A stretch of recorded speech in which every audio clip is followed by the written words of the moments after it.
AB48 news Gujarat હવે નજર કરીએ આજના મુખ્ય સમાચાર પર।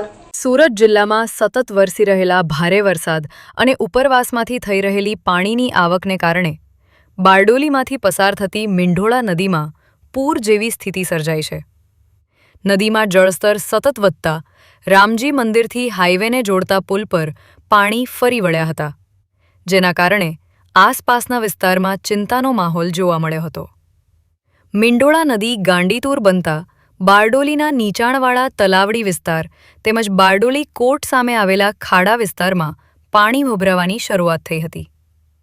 પાણી રહેણાંક વિસ્તારો તરફ આગળ વધતા સ્થાનિક તંત્ર, પોલીસ અને અન્ય વિભાગો તાત્કાલિક કામગીરીમાં જોડાયા હતા।